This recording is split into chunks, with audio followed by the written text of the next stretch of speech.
లాభంద్ర Ramamurthy YouTube ప్రేక్షకులకి నమస్సుమాంజలు. World teacher YouTube చూస్తున్నటువంటి అందరికీ కూడా శుభ అభినందనలు, అభివందనలు. అనేక మంది కవులు రచించినటువంటి అనేక కావ్యాల్లో ఉన్నటువంటి కొన్ని నీతి శ్లోకాల గురించి మనం ఇప్పుడు చెప్పుకుంటున్నాం. Moral values. నీకెంత డబ్బున్నా కానీ, ఎంత చదువున్నా కానీ మోరల్ వాల్యూస్ లేకపోయినట్లయితే అవన్నీ లేనట్లే. జీవన్మృతుడుతో సమానం అవుతాడు. నైతిక విలువలు లేనటువంటి వాడు జీవన్మృతుడే, తిరుగుతున్నటువంటి శవంతో సమానం.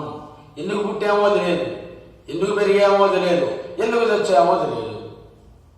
కాబట్టి మానవుడికి మూలం ఏంటంటే నైతిక విలువలు. ఆ నైతిక విలువ ఒక సంస్కృత భాషలోనే ఉన్నాయి.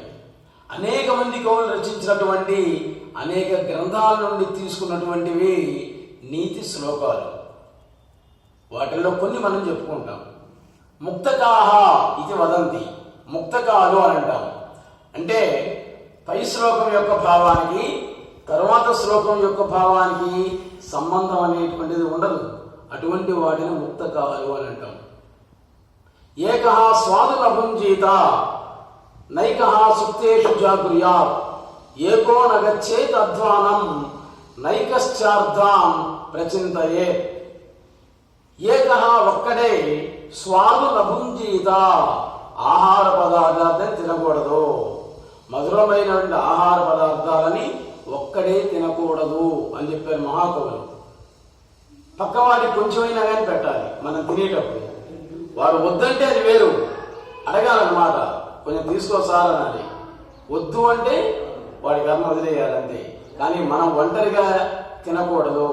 ఏకః స్వాదు నభుంజీత నైకః సుప్తేషు జాగృయాత్. ముఖ్యంగా హాస్టల్లో ఉండేటువంటి పిల్లలు చాలా జాగ్రత్తగా ఉండాలి. అందరూ నిద్రపోతున్నారు. వాళ్ళలో ఎవడో ఒకడు ఏదో దొంగతనం చేసో ఏదో తీసుకోవడం నిద్రిస్తున్నట్టు నటిస్తున్నాడు. పాపం ఒకడు మంచి స్టూడెంట్ ఏం చేశాడు, తెల్లవారితే ఎగ్జామ్ కాబట్టి చదువుకుంటూ కూర్చున్నాడు. అందరు నిద్రపోతున్నారు, పరగొండేప్పుడు వీడు చదువుకుంటున్నాడు. అప్పుడు తెల్లవారిన తర్వాత పలానా డబ్బులు పోయాయి, ఎవరు తీశారు అంటే వాడు ఏమంటాడు, పలాని వాడు రాత్రి మేల్కొన్నాడు అంటాడు అన్నమాట. మరి నిద్రపోయే టైం కదా, వాడు ఒక్కడే మేల్కొని ఉన్నాడు అంటాడు. అసలు దొంగేమో నటిస్తున్నాడు నిద్రపోతున్నట్లు. పాపం మంచివాడు దొరికిపోయాడు. కాబట్టి అందరూ నిద్రిస్తున్నటువంటి సమయంలో నీకు నిద్ర రాకపోయినా నిద్రిస్తున్నట్టు నటించు అని చెప్తున్నాడు అన్నమాట. నైకః సుప్తేషు జాగృయాత్. ఒక్కడే మేల్కొని ఉండకూడదు. ఏకో నగచ్చేత్ అధ్వానం. ఇప్పుడంటే రైళ్లు, బస్సులు, విమానాలు వచ్చాయి. ఇప్పుడు వేరు పరిస్థితి. పూర్వకాలంలో కాశీకి పోయినటువంటి వాడు, కాటికి పోయినటువంటి వాడు ఒకటే అంటారు అన్నమాట. ఇంకా తిరిగి రావడం కష్టం అంటారు. అంటే గుంపులు గుంపులుగా పోయేటువంటి వాడు, ఆహార పదార్థాలు తీసుకొని చప్పుడు చేసుకుంటూ పోయేటువంటి వాడు.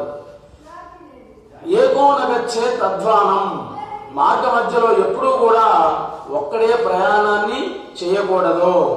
నైకశ్చార్థాన్ ప్రచింతయేత్.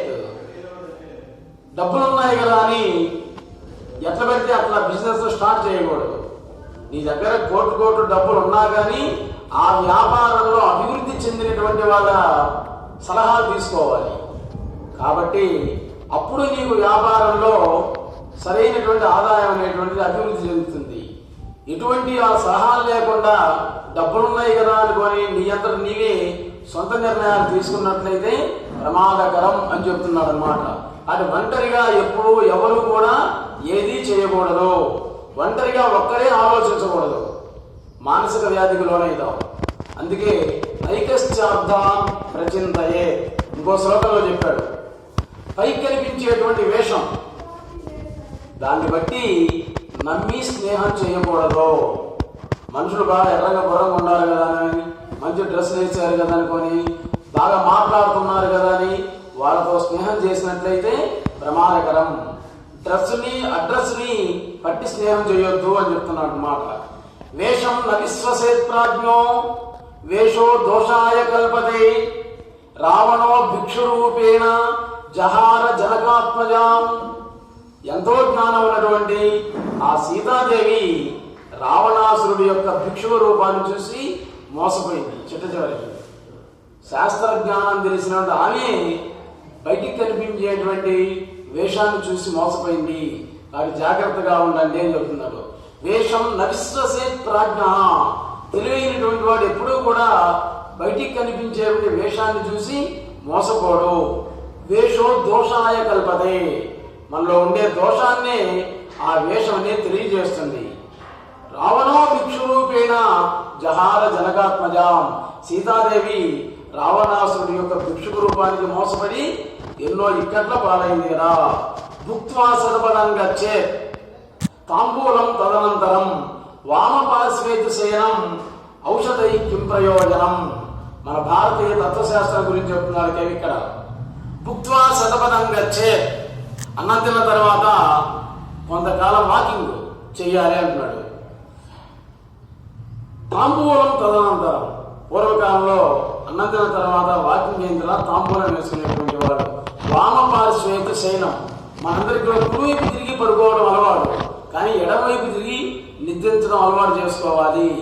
ఈ నియమాలు పాటించినట్లయితే ఔషధై కిం ప్రయోజనం, ఇంకా ఔషధాలతో అవసరం లేదు.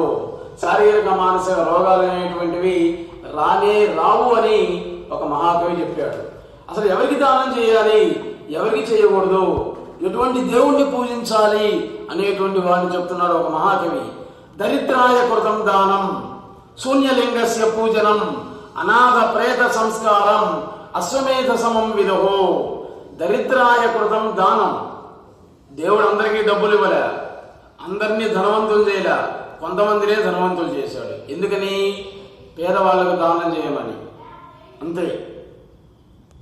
ఎవడు ఉన్నవాడో ఎవడు లేనివాడో తెలియదు ఈ కాలంలో. దరిద్రాయ కృతం దానం, పేదవాడికి చేసినటువంటి దానం సత్ఫలితాన్ని ఇస్తుంది. శూన్యలింగస్య పూజనం, అందరూ అభిషేకాలు చేసి శివాలయాలు పోయి అభిషేకాలు చేస్తున్నారు. కోట్ల ఆదాయం వస్తుంది దేవాదాయ ధర్మాదాయ శాఖకు. నువ్వు చేసినా చేయకపోయినా ఆ శివుడికి పూజ అందరూ చేస్తారు. నువ్వు ఎవరికి చేయాలి? కొన్ని పల్లెటూర్లు ఉన్నాయి, పల్లెటూర్లలో పాడుపడినటువంటి శివాలయాలు ఉన్నాయి. అక్కడికి పోవటానికే భయపడుతున్నారు జనాలు. ఆ శివలింగానికి పసుపు పెట్టి అభిషేకం చేయి, అప్పుడు నీకు ఉపయోగం ఉంటుంది. శూన్యలింగస్య పూజనం అంటే అది. అనాథ ప్రేత సంస్కారం, అనాథలైనటువంటి వాళ్ళు పాపం బెగ్గర్స్ రోడ్డు పక్కన పోతూ మరణిస్తున్నారు, దిక్కు ముక్కు లేకుండా పోతున్నారు, అనాథ శవాలు. అటువంటి వాళ్ళకి నువ్వు దహన సంస్కారం చేయి. అశ్వమేధ సమం విదహో, అశ్వమేధ యాగం చేసినంత పుణ్యం అనేది వస్తుంది తప్పనిసరిగా. చలా లక్ష్మి, చలా ప్రాణ, చలా జీవిత యవ్వనం, చలాచలేచ సంసారే ధర్మ ఏకోహి నిశ్చల. డ్యూటీ ఈజ్ డివైన్, నీ ధర్మమే నిన్ను రక్షిస్తుంది, ఇంకా రక్షించేది ఏది లేదు. చలా లక్ష్మి, ధనం అనేది చంచలం, ఈరోజు ఉంటుంది రేపు పోతుంది. చలా ప్రాణాహ, నీ ప్రాణాలు కూడా ఈ రోజు ఉంటాయి రేపు పోతాయి, ఎప్పుడు పోతాయో అది లేదు. చలం జీవిత యవ్వనం, నేనే అందగెత్తను, నేను తెలివైన దాన్ని అనుకుంటే అది ఉంటుందా? ఆ అందం ఎక్కువ ఉండదు, ఆ అందం ఎప్పుడు పోతుందో తెలియదు. కాబట్టి నీకుండేటువంటి అందం, నీ చదువు, నీ డబ్బు ఏది కూడా శాశ్వతం కాదు అని చెప్తున్నాడు కవి. చలాచలేచ సంసారే, అచలా కలిగినటువంటి ఈ సంసార చక్రంలో ఒకటి నిశ్చలమైనటువంటిది. ధర్మ ఏకోకి నిశ్చల, ధర్మం అనేటువంటిది నిశ్చలమైనటువంటిది. కాబట్టి ఎవరి ధర్మాన్ని వాళ్ళు పాటించండి అని చెప్తున్నాడు. చివరిసారిగా చెప్తున్నాడు, వర్షాకాలంలో వర్షాలు పడట్లే, ఎండాకాలంలో పడుతున్నాయి, కాలం కాని కాలంలో అవి పడుతున్నాయి. కారణం ఏంటి? అన్నదాతలు, రైతులందరూ కూడా వాళ్ళకే అన్నం లేక బాధపడుతున్నారు. కారణం ఏంటని చెప్తున్నాడు ఇక్కడ కవి. అపూజ్య ఎత్ర పూజ్యంతే, గౌరవించబడినటువంటి వాళ్ళని గౌరవించబడకుండా ఎక్కడైతే ఉంటారో, పూజ్యానాంచ వ్యతిక్రమ, గౌరవించబడేటువంటి వాళ్ళకి గౌరవం లేకుండా ఎక్కడైతే ఉంటుందో, త్రీణి తత్ర భవిష్యంతి, ఆ ప్రదేశంలో 3 గుణాలు ఉంటాయి. నెంబర్ 1 దుర్భిక్షం, సకాలంలో వర్షాలు పడగా పంటలు పండగా అన్నదాతలు బాధపడుతూ ఉంటారు. అన్నదాత కళ్ళమ్మ నీళ్లు పడితే దేశం మొత్తం నాశనం అవుతాయి. అందుకే రైతే రాజు అన్నారన్నమాట. దుర్భిక్షం, పంటల పండగ దరిద్రాన్ని అనుభవిస్తారు అందరూ కూడా. రెండోది మరణం, ఎవడు ఎప్పుడు చచ్చేది తెలియదు, ఎవడు ఎప్పుడు ఉండేది తెలియదు.